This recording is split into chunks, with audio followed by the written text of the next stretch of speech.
The movie starts in a futuristic Japanese society. The government has implemented a complex nationwide rule named the Red Threads of Science. According to this rule, when a person turns 16, they are assigned a romantic partner by the government. The partners are chosen after extensive research about both parties, like their hobbies, habits, families, and so on. The main aim of the law is to encourage successful marriages and combat increasingly low birth rates, which are threatening a lack of manpower in Japan. Over the years, the system has proven to be fruitful, as almost 100% of government-arranged marriages are successful in producing offspring and are less likely to get divorced. The only drawback of the law is that people sometimes fall in love before they turn 16 and do not want the government to interfere with their love life. In such cases, those who disobey the arrangement face penalties and get less privilege as citizens. The protagonist of the film is a cheerful high school girl named Aoi. She is about to turn 16 in a day and is super excited about finally getting to meet the love of her life. All her friends are also thrilled for her, as they have been eagerly waiting to turn 16 for as long as they can remember.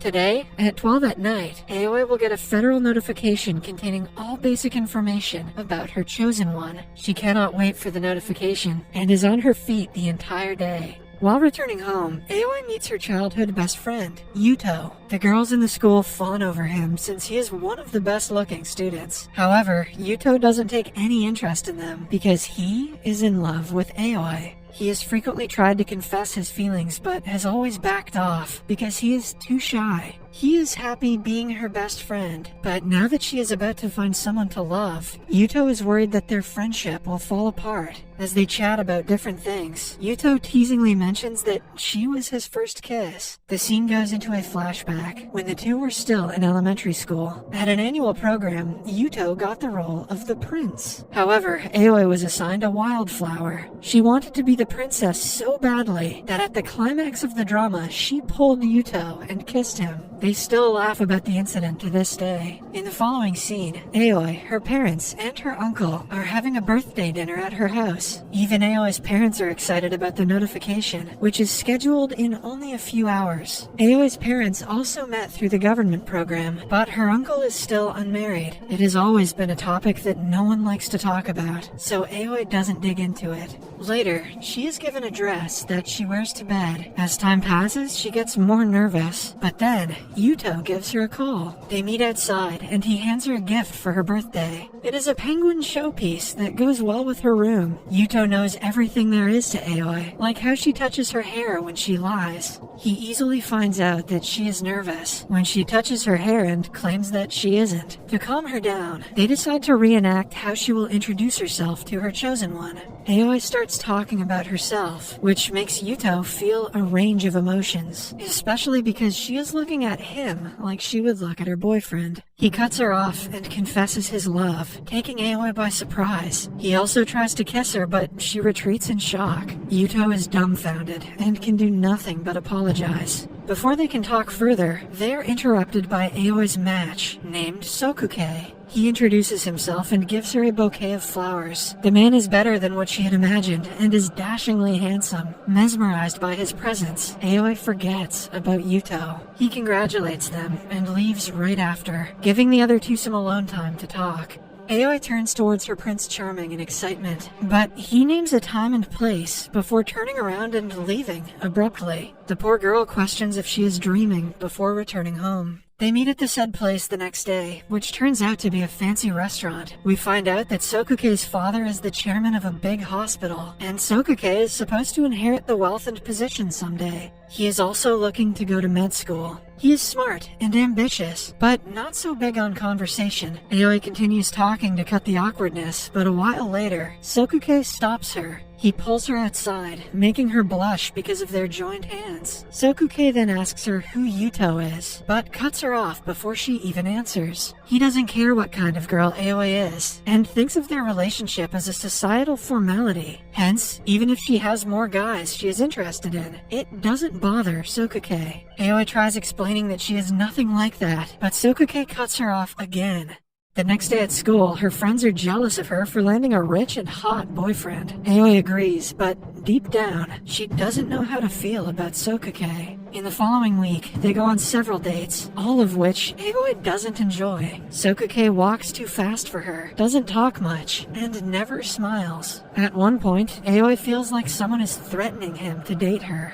Having had enough, one day, she dresses up as a supposedly rich lady who matches his status. The dress up is over the top, but Sokake doesn't comment about it. Aoi again tries making conversations, but he dismisses her with simple answers. She even inquires if he has told his friends about her, but Sokake thinks the question is outrageous, because he would never do something like that. Aoi leaves the restaurant after another failed date, losing hope that she will ever get along with him.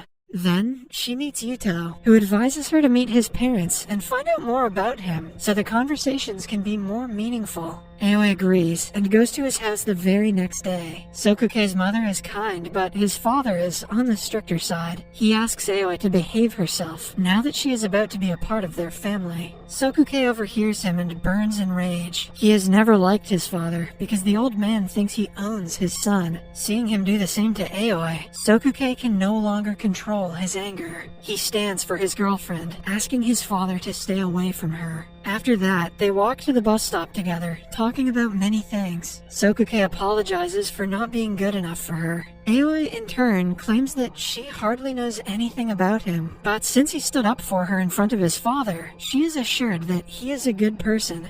Or maybe he just hates his dickhead dad. Aoi's bus arrives, but Sokake doesn't let her board it by pulling her around and kissing her. The bus drives away as the two continue kissing. Aoi is over the moon the next day. She thanks Yuto for the advice, even though it didn't work out the way he thought it would. They refrain from talking about his confession and engage in other lighthearted conversations. Yuto's birthday is in a few days, and he will also get to meet his assigned partner. However, unlike Aoi, he is not too excited. When Sokake and Aoi are on their next date, she brings him to a shop to buy a scarf for Yuto as a birthday gift. After that, they go to an aquarium, but Sokake is not in a good mood. Sokake feels that something is fishy. Aoi registers that he is jealous and hugs him because him being jealous means that he likes her. Sokake smiles at her for the first time, and the two share a kiss. In the following scene, Aoi gives Yuto the scarf. He reveals that he talked to his chosen partner, but she lives in another part of the country, so they've decided to meet in the summer. Since Yuto has no plans for his birthday, Aoi thinks it is a great idea if she brings him along with her and Sokake. Initially, the date is very awkward, but the guys start talking when Yuto discovers that Sokake chose his scarf. By the end of an hour, they get along pretty well, but then the two are left alone, without Aoi. Yuto asks Sokake if he knows what things Aoi likes and dislikes, her mannerisms, her ambitions in life, or anything that a partner should know. Sokake is guilty of never paying much attention to his girlfriend, so he has nothing to say. Yuto, on the other hand, lists the things that Aoi likes, and explains how Sokake can be a better partner for her. They eventually get into a fight, and Yuto leaves. For the next few days, he doesn't come to school. Then, one night, Aoi finds out Sokake is moving to Tokyo, to a better university. He will spend the next 6 years there, so the two will have to be in a long-distance relationship. To avoid living apart, he suggests that they move in together. However, this will only be possible if they get married. It is a trend for 16-year-olds to get married and start a family. Hence, Aoi gives it some thought. To clear her head, she goes to her uncle's the next day. He talks about his chosen partner who moved abroad when they were still together. She never returned and is happily married to someone in London. According to him, living with the penalties is easy if you are with the person you actually love. Although scared, Aoi feels ready to start the new chapter of her life. In the following scene, Sokake and Aoi are in Tokyo, attending an open campus event. Aoi is bored in the lecture, but seeing Sokake enjoy it makes it worth it for her. After the lecture, they visit several places, eat new food, and have a lot of fun. In the end, Sokake brings her to a church, and gives her a little cat compartment box that she had always wanted.